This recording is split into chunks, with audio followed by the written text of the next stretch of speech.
इस क्वेश्चन में है, कह रहा है कि दो बिंदु हैं ए और बी, और हम लोगों को कह रहा है कि यह रेखाखंड, जो मिलाने वाला जो रेखाखंड होगा, एक्स अक्ष से विभाजित होता है।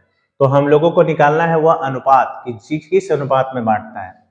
तो सबसे पहले हम लोग ग्राफ के बारे में समझ लेते हैं। यहाँ 0 एक्स का वैल्यू देखिए, ये एक्स का वैल्यू है, ये वाला और ये वाला। तो प्लस में है 1 तक और माइनस में है 4 तक। तो यहाँ 1 2 3 4 5, यहाँ -1 माइनस नहीं सॉरी, यहाँ 1 2 3 4 5, इधर हो जाता है -1 -2 -3 -4। तो 1 और 5 लेना है हम लोगों को। और यहाँ देखिए -5 है, y का मान -5 है और एक है 5, यानी ऊपर में प्लस है नीचे माइनस। तो 1 2 3 4 5, और इसका है -1 -2 -3 -4 और -5। अब हम लोग पहले बिंदु अंकित करते हैं ए और बी को। 1 और -5 है, तो देखिए 1 यहाँ है और -5 किसका है, नीचे। तो ये दोनों पॉइंट आके इस जगह मिलता है ये। उसके बाद है -4 और 5, -4 यहाँ है और 5 है इस जगह,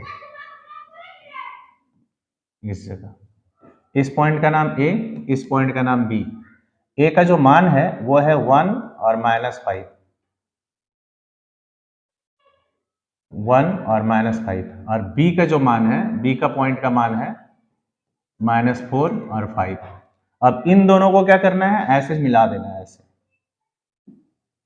मिला देना है। देखिए मिलाने पर क्या हुआ, ये एक्स अक्ष से विभाजित हो जाता है। तो एक्स अक्ष से जो प्रतिच्छेद होता है, इस पॉइंट को हम लोग मान लेते हैं पी। तो यहीं पे हम लोगों को निकालना है। तो याद रखना है कि x का जो पॉइंट है वो x रहेगा, लेकिन y का वैल्यू हो जाएगा 0, क्योंकि ये यहाँ से यहाँ मिलता है ना। तो इसी पॉइंट का हम लोगों को निकालना है मान, और ये जिस अनुपात में बांटता है, जैसे इस अनुपात में बांटता है m और इधर होता है n। तो हम लोगों को कह रहा है क्या कि इसमें इसका मान ना निकाल के हम लोगों को निकालना है m अनुपात n, किस अनुपात में विभाजित करता है। क्वेश्चन में कह रहा है कि मिलाने वाला रेखाखंड वह अनुपात ज्ञात कीजिए। हम लोग को अनुपात ज्ञात करना है, यानी हम लोगों को निकालना है m अनुपात n। हाँ, तो यहाँ हम बात कर रहे थे कि यह x का जो वैल्यू निकालने की बात कर रहे थे। तो किसी सवाल में क्या होता है कि अगर आपका अनुपात दिया हुआ रहे, m और n अनुपात अगर दिया रहे, तो आपको यहाँ x p बिंदु का निर्देशांक निकालने के लिए कहा जाएगा। और किसी सवाल में अगर नहीं है तो आपको m अनुपात n निकालने, मतलब सवाल दो तरह का होगा।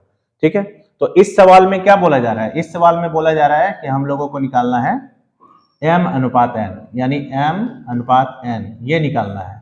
ठीक है, तो दो तरह का सवाल इससे रिलेटेड आता है। एक सवाल हो गया m अनुपात n, तो चलिए इसको देखते हैं। तो अब इस सवाल को बनाएंगे कैसे, तो मान के बनाएंगे। पहले माना बिंदु P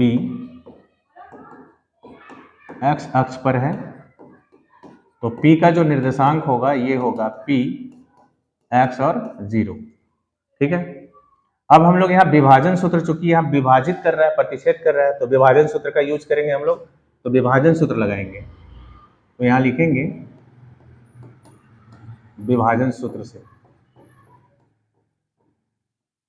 तो सबसे पहले यहाँ आपको मान लिखना पड़ेगा, इसका दोनों मान। तो यहाँ है x1 का मान -4, y1 का 5, x2 का यहाँ ले लीजिए 1 और y2 का ले लीजिए -5। ठीक है, तो इसमें जो मान दिया हुआ है, जैसे कि मान दिया हुआ है 0, उसी मान को लेना है। तो रियल में ये क्या चीज का मान है, y का, ये मान y का है।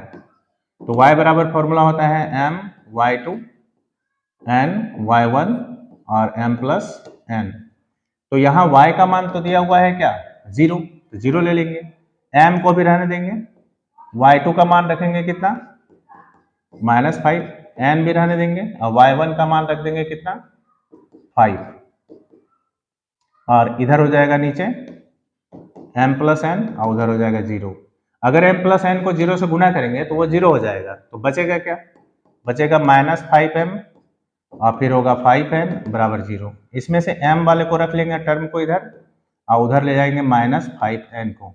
तो माइनस माइनस हो गया प्लस, 5 कट गया, तो m बराबर बचा n, यानी कि अगर हम अनुपात में रखें तो इधर आ जाएगा, तो ये हो जाएगा 1/1, यानी कि रेशियो इसका जो निकला वो रेशियो होगा m/n बराबर वो 1/1। ये हुआ आंसर।